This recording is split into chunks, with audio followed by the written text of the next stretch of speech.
Hi gang, good afternoon and welcome to Demunseed right here on the YouTube network. Hey, I'm out here today with a very good friend of mine from here in Colfax. This is Eric. And how old are you, if I may ask? 67. 67. You don't look 67.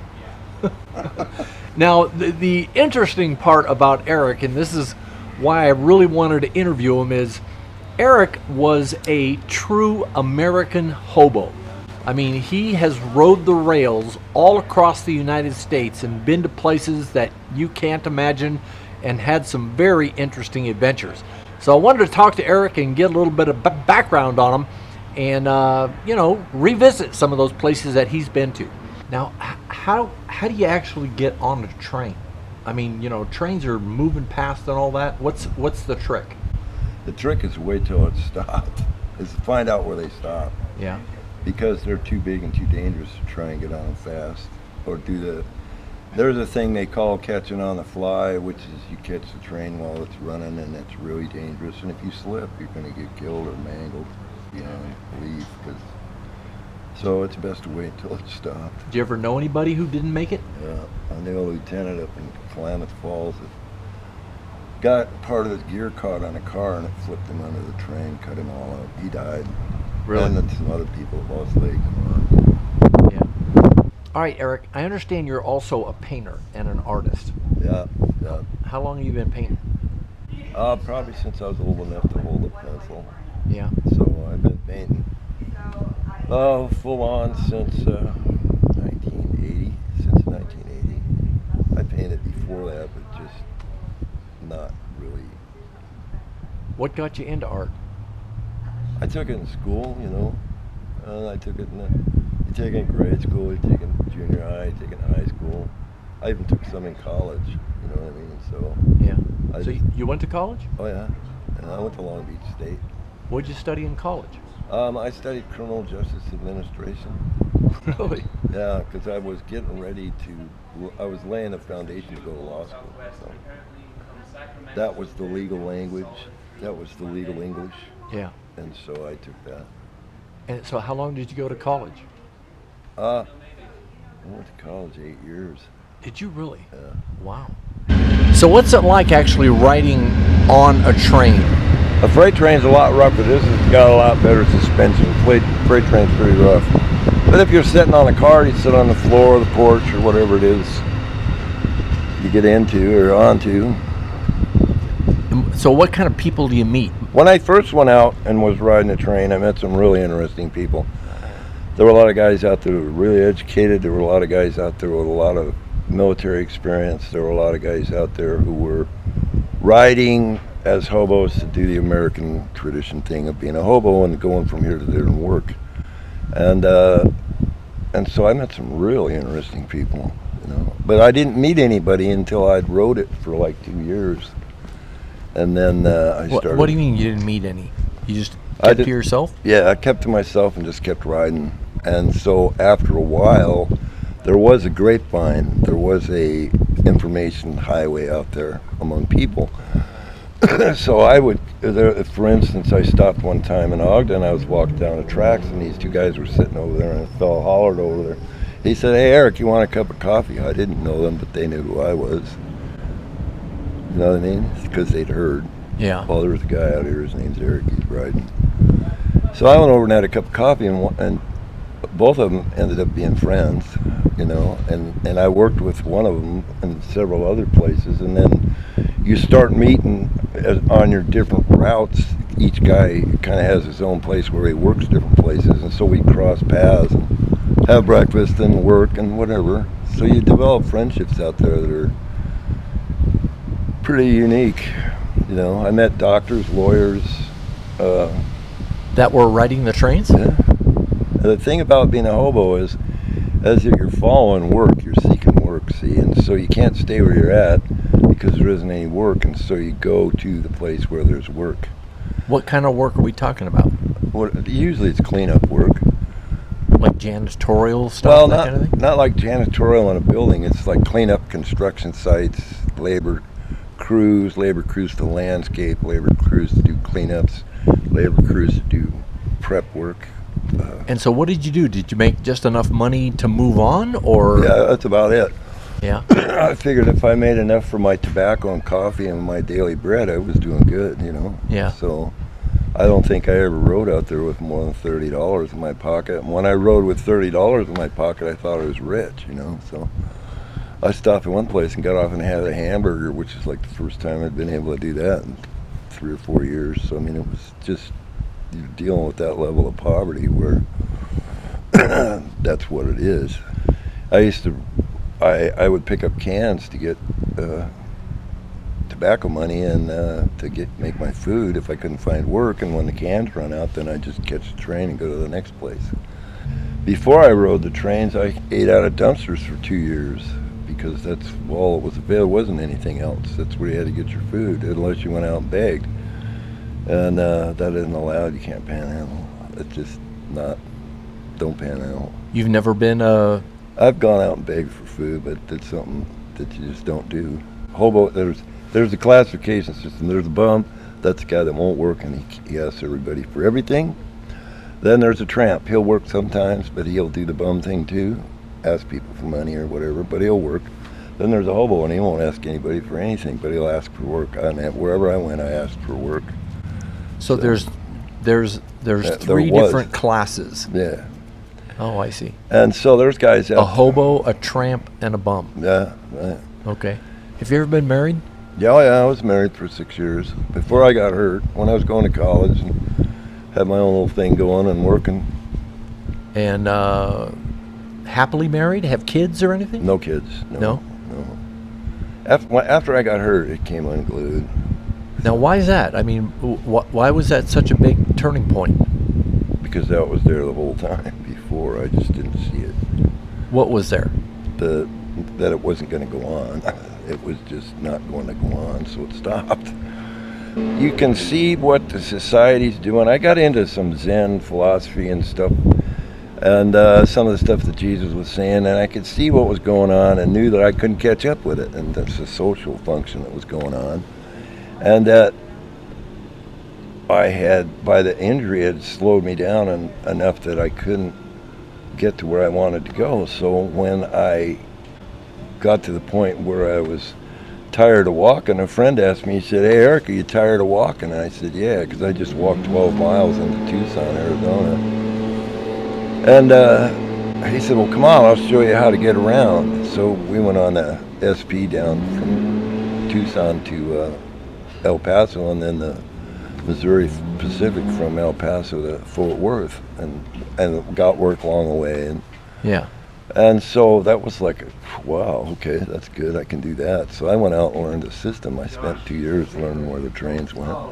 Hey, I'm up. You can't do it now because it's on a Class 3 security system. Class 4 shoot on site. Okay, so because of the terrorist thing that's going on, the freights have to be maintained secure, so you can't ride it. So, I mean, they come down on you real hard. Is that why you stopped and decided to settle down? Well, there was other mitigating factors. There was several gangs out there that were doing wickedness. So I mean, the gang problem just progressively got worse on the rails? Yeah. Just before the SP went broke, it got to the point where the crews were having to carry weapons, and they were attacking the crews. And the gang members? Yeah, and they were throwing people off trains. There was a lot of killings. In one year, there was 119 killings. I mean, did you ever get attacked by a gang? No. No? No, I just stay alone. There's wisdom that goes with how to do that. Yeah. You know, there's how to avoid that. Yeah. So, and I knew people out there, and I'd been out there long enough that I knew who was what, and what was what, and so they'd warn me off, say, "Well, we're going to do this, so don't be here." Okay, I'll see you later.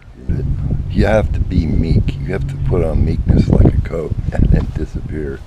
Because if you get a reputation as a gunfighter, as a gunslinger, as a fighter out there, they're coming after you, and it's gonna. And out in those, at that time, out in those rail yards, there was no rules, no referees, no cops, and you could get killed really easy with all kinds of killings going on. So it was kind of like the Wild West then. It was, and there was people out there that were totally insane, and they were there to kill, and so you had to stay away from it. It was pretty rough. I stopped riding then. As a matter of fact, I stopped riding so much that I walked from Sacramento to Bakersfield to get to Bakersfield. You walked all the way from Sacramento to Bakersfield. Yeah, Consummates River College, and Sacramento to Bakersfield, pushing a shopping cart, Georgia buggy. Did you really? A Cadillac, yeah. How far is that? It's 300 miles, 278 by the sign. I figured I did about 350, zigzagging across the valley. Yeah. And how But long? it was nice. How long did that take you? 67 days. Would you say that you're retired now, Oh or? yeah, I'm retired. I retired from riding. I rode a train. The last train I rode, I came out of Bakersfield in 2001, just before the World Trade Center, and I rode from Bakersfield to Roseville for some medical stuff up here. And that's the last time I rode. So I haven't rode anything since then. I've sat and looked at it, but I had the desire to ride's gone. It's not there anymore. So you don't miss it? No, and I'm glad I'm not on it, because after a while, that metal, it's just metal, it gets kind of rough. When you're coming across the Great Basin, it's 25 below zero before you get on the train, and you get on the train and you get a 50 or 40 or 50 mile an hour wind chill. It's real uncomfortable. Yeah. And so you have to factor in all those. And when your beard freezes, you know, it's time to come down in the Yeah. flatland. You literally froze your. Oh yeah, I woke up in my bedroll with my beard frozen solid, just frozen from just breathing. If somebody out there wanted to hop a ride on a train, I wouldn't recommend it. I'd tell them don't do it. no, take the bus. Take the bus. Seriously, because now the security level's so high on it that you're going to get in all kinds of trouble. Back then, it was a little bit more laissez-faire. It was a little bit more tolerant, but then there was a lot more respect. They arrest you or what? Yeah, you can get 5 years in the pen, federal penitentiary, for being on a train. For hopping on a train? Yeah. Oh, no kidding. Yeah, it's real serious stuff. So are there still hobos out there, or? They are, but you won't hear them or see them. The hobo, you don't see the hobos. They'll show up somewhere and go to work, and you don't see them. What's the most dangerous part about that lifestyle?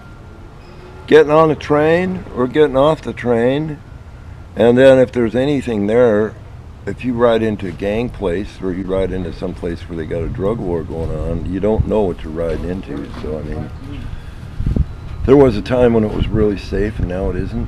What do you think about guys that stand on the corner with, the "will work for food" signs? Do you think they're legitimate, or do you think most of them are?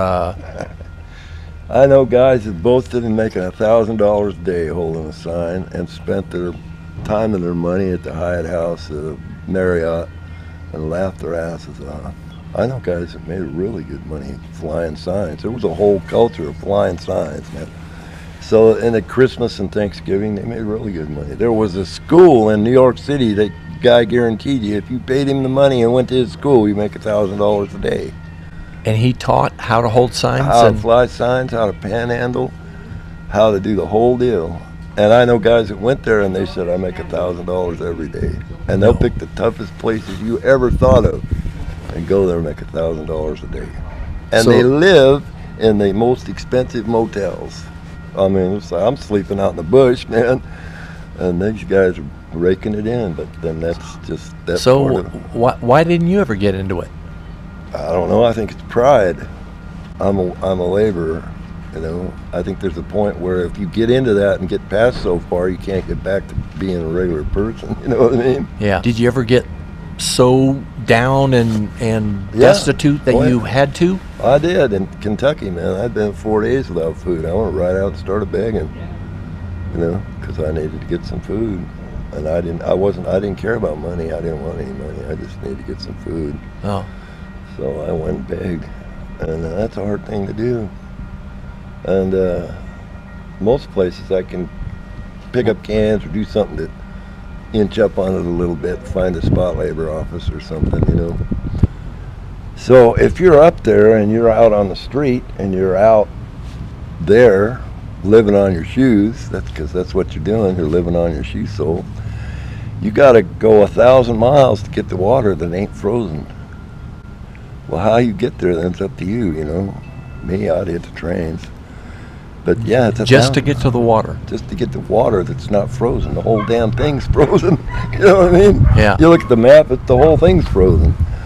And I've been up there when it's 35 and 40 below, man. That's cold. I've sat out and took sun at 12 below zero. And there's 2 foot of snow on the ground, and we're fixing coffee and taking sun, you know, because it's that time of the year. Yeah. You know? And there's plenty of trouble out there, and if you're looking for it, it'll find you. And if you're looking to avoid it, then it won't find you. You know what I mean? Yeah.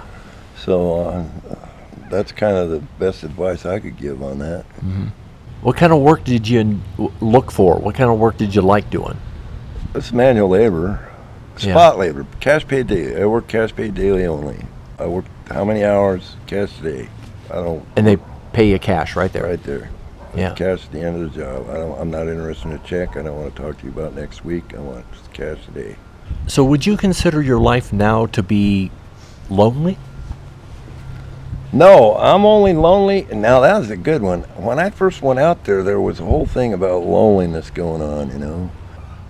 You have to learn how to live alone in order to be alone. See? So in order to learn how to be alone without being lonely, you have to learn how to be alone. You know what I mean? Maybe some of that came from surfing, you know what I mean? When you're out there, you're alone. You may not seem like you're alone. There's all kinds of fish and water, but you're alone. If you get in trouble out there, you're alone. You got to get you out of it. Now, there's a couple times I've got out of it, but that was someplace where I wasn't alone, okay? But being alone is different than being lonely. Being lonely will get you in all kinds of trouble because you go looking for stuff and it's not good for you. Being alone will keep you out of trouble because you learn how to live alone. So. Well, Eric, what do you think? Is there anything you want to say to the subscribers out there as far as your life and times goes? Yeah, every day is a beautiful day. There it is, from Eric himself, right here in Colfax, California. The life and times of an American hobo. Hope you enjoyed that. Jim Bowers here on the Demunseed channel on the YouTube network. You guys have a great evening. Don't forget to subscribe and like my videos. We'll see you on the next one. Bye-bye.